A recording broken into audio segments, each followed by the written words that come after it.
Hi everyone, it's Andy from Hobby Headquarters.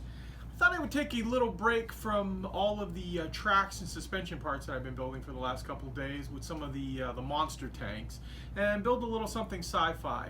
And this is a brand new one from Bandai. This is the 144 scale ATAT or ATAT. This was always my favorite vehicle in the Star Wars universe growing up as a little kid in the 70s and 80s. Loved the vehicle.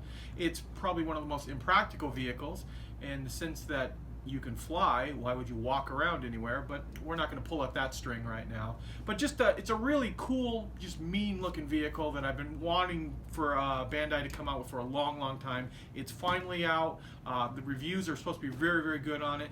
Now these are snap together kits. And the way Bandai designs them, they are designed to be snapped together. There might be a few little parts that you might want to glue together. That's why I have my glue out just in case. And that just keeps it holding up much longer, you know, if you're going to display it or move it around. Because this is a completely movable, or, you know, fully articulation in all the legs and everything. So it's just be a great little kit. Something we can probably knock out in maybe a day and a half, 2 days tops. So let's get started on it. Oh, also, before I forget to, I apologize for the intro, the little intro video that I have. It was really loud on a couple of the videos. It was a little error that I didn't realize right away, but I've corrected it now. So the intro video music should be much quieter going forward.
So since all of the legs go together similar, there's actually two types of leg, and a left and a right.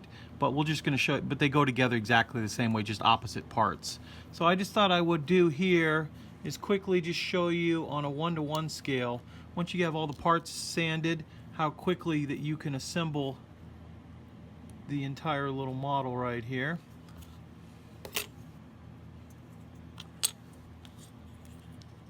And the fit, I've found about 95% of it, I feel, didn't require any type of glue at all. There might be a few little parts that are a little bit little loose that you might want to glue together. But for this purpose right here, I'm just going to show you quickly how this whole thing goes together. And as you get to this portion right here, the only thing you want to keep in mind is that you want to keep this outer little hole, because this side doesn't have it, and it's got to line up with this, because there's going to be a soft peg support that'll go in there. And you just have to determine based on which side you're building. So it's very easy. You just got to pay attention as you're building it.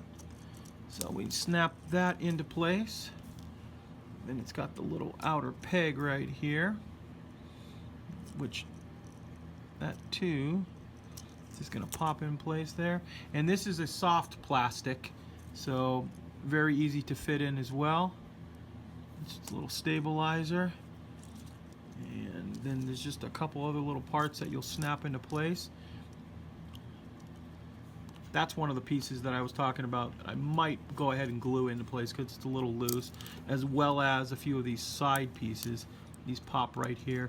These two fit really well. It's these upper pieces that until the final lock piece, which doesn't go in until later on based on how you're going to build the model, you know, what position. So what I would do is go ahead and just put a little bit of glue inside of that, and as well as the other one, let those set up, and which I'll do that in a minute. But here is your built leg, completely articulate, which is incredible. And see, this is that little part that's still left open, and it's got a couple pistons that they give you either in an up or down position. So, but that's the last thing you do, like I said, based on the shape the leg's going to go into. So what I'll do now is I'll go ahead and finish all 4 legs, come back, show you what they look like once they're ready to go, and we'll move on to the body. Okay, so I've got all the legs assembled, and quick little builder's tip. I screwed them up, of course, after all that talking about getting the right side. And I got those things to line up, but I didn't look in relationship to how this piece was, so I actually popped them into place backwards. But I corrected that. That was just me not paying attention to the instructions like I should have been doing. So the rest of the parts will kind of snap together. I'm not going to show you all this in regular speed, other than just a quick little builder's tip. I find it much easier to do sanding on these little nubs after you put them together, that you can get in there and just do both and kind of round over any little marks that you might have on it. That way, rather than sanding one, you don't want to sand a divot into the side of it. That's going to make it look kind of weird. And one other quick little thing, as you know, or hope maybe you don't, these original models, the original full-scale models, the filming models that were built back in the 70s and 80s, were made out of basically old Tamiya, Hasegawa, Revell, anything that they could find from the time. Now I just cut this piece off the sprue, and if you look closely at it, because Bandai did such a fabulous job copying the original filming models, the front portion of this is right here is actually the Tamiya 222 armored car that they made back in the early 70s, and Bandai copied it right to a T. It's kind of cool to look these kits over and see the original parts. In fact, just like the barrels right here, these were originally off of the Tiger model Tamiya made, and that they just sliced a little slice right through the front there. To make them look a little bit more like laser guns. But these models, the original filming models, were just full of old model parts from the 70s.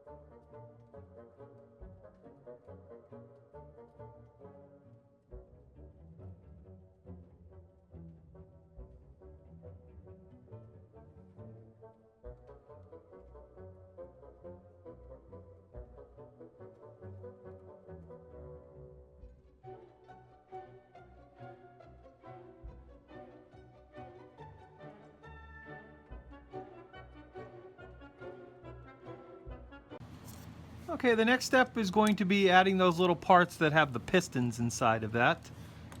That's the final little piece that locks the leg together. And once the leg is together, we can go ahead and start to attach them to the side of the vehicle here. Oop. There it goes. And the way they've designed it, this can all be moved out and in. So you really can get quite a bit of cool design going on this. And once again, just make sure that the inside has that piston on the inside there. Snap these into place.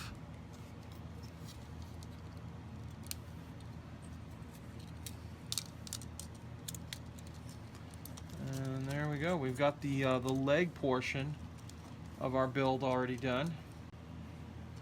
And now we can attach the head portion of the build by snapping this little piece in, followed up by snapping in this part. And there we go. So we've got the bulk of it done now. And if I'm not mistaken, yeah, the next part will be, get the drop. I get this right here.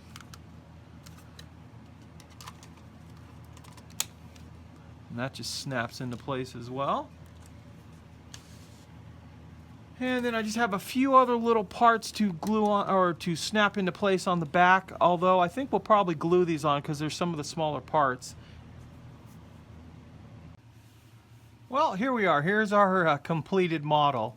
And because of the flexibility of the way Bandai has designed this, you can even design it to be placed in a position as if it's been tripped. But very, very cool kit, extremely easy to put together, especially when you pay attention to the instructions.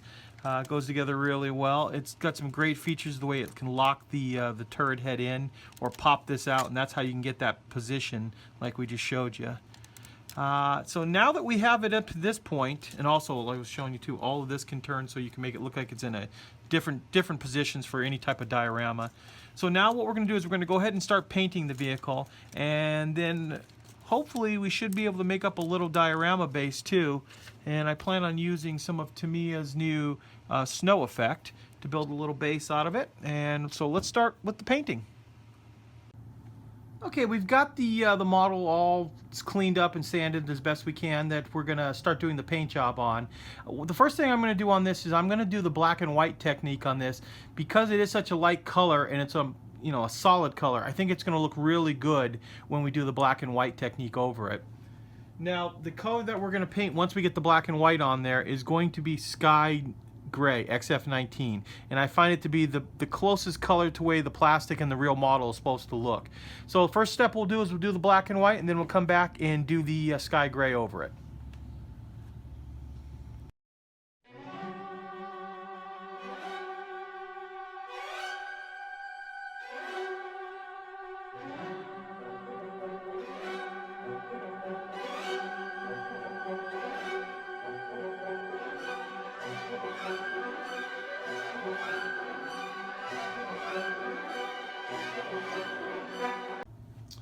Now the black and white coat is completely applied, and you'll be able to see the highlights pop through once we put the gray color on.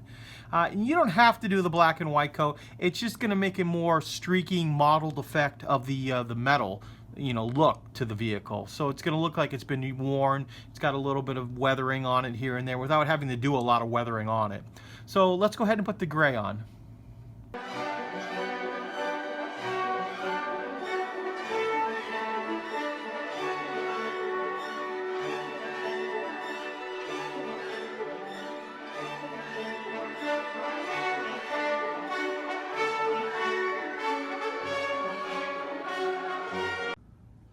I've decided to do a little bit of light weathering, some streaks, and some panel line highlights.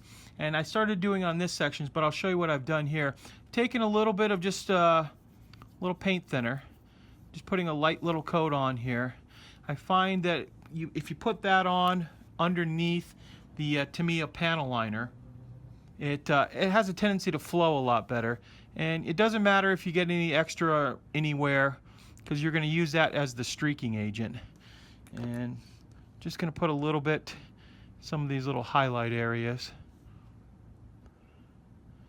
And not too heavy of a coat, but just enough. And if you accidentally touch it, don't worry about it like that. That easily comes off. And then what you can do is just start taking your brush and just streaking down the surface. And keep messing around with it till you get it to the way you want. But hopefully you can start to see what I did on this panels over here. Thought real fast I'd just kind of show you the basics on doing the leg detailing as well too. So we're just applying just a thin coat of paint thinner to it right now. And then just putting a coat of our panel wash, kind of heavy in some areas because we want it to pop out all of these little details. Then after that has been applied, you can just go ahead and take your brush, start streaking it down. And then finally taking a cotton swab and hitting the areas, the flat areas that you don't want any of that streaking effect on there, to make it a little bit cleaner. And that way the streaks that do turn up in the panel lining really makes it pop. Now I just did that leg really quick just to kind of show you guys. We're going to go over it and do it a little bit better job on it, but that's the basics of putting on that panel liner on this piece. So I'm going to go ahead and finish that up right now and show you what it looks like.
So I've got the snow kind of in, leveled out and kind of smooth. I wanted a little bit of rough texture to it, so it kind of looks like drifts and things, just so it's not perfect. Now I've come up with this pose. I know not the most exciting pose in the world, but it's very similar to all the pictures that I've seen online. One foot starting to lift up, so it'll also be a very, very steady pose because you don't want to do something too crazy putting it on this so it doesn't fall over. Now this stuff takes quite a while to dry. But once it does, it should hopefully lock the model into place on it.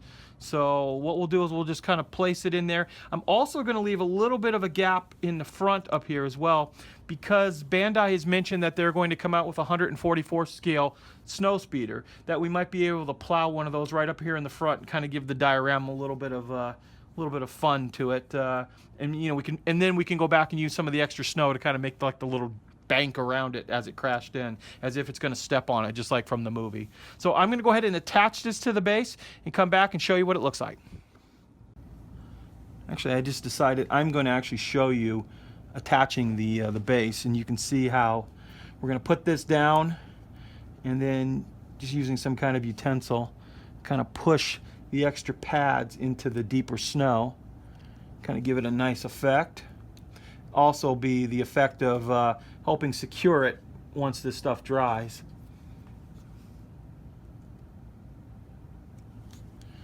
And finally that last one back there. And I think that these would be kind of in the down position as it starts to lift the foot. And finally what I'll do is I'll just going to go ahead and take a little bit of the excess. And I noticed on the pictures that we saw that there was extra snow on the outer edges of these pads right here. So try to make it as realistic as possible. So I'm going to mess around with that for a few minutes and kind of build up a little snow effect on this before this fully dries. Make it more like the movie and show you the final product. So here we are. Here's our completed build. As you can see, we went ahead and streaked all the different things. That's all dried nice and flat. The snow effect, we put a little bit up on the tops of the pads, or excuse me, the tops of the little toes, I guess you'd call them, and a little bit around the pads. And looking at pictures from the internet of the actual filming models in the movie, it kind of looked that way. So kind of give you a little 360 all the way around. And this was, like I was telling you earlier, this was just a nice, simple build. No fighting with me. It literally took me about one full day, but I had a lot of fun building, and that's the most important part about modeling. The snow looks really, really good. It probably doesn't show up as well on camera, but you can really see a lot of the crystal effect. Looks like the real snow does. And once that dries, it'll actually glue the piece right into place on it there. So I thought this would be a nice little break from the tank models, because I like to do sci-fi from now and then. And I want to thank everybody too. The channel is about to hit 40,000 subscribers probably within the next day or two. So really excited about that. And I'm really flattered by the fact that so many of you tune in on a weekly basis to see the model builds. So I want to thank you as always for watching, and please stay tuned because I have many more model builds coming.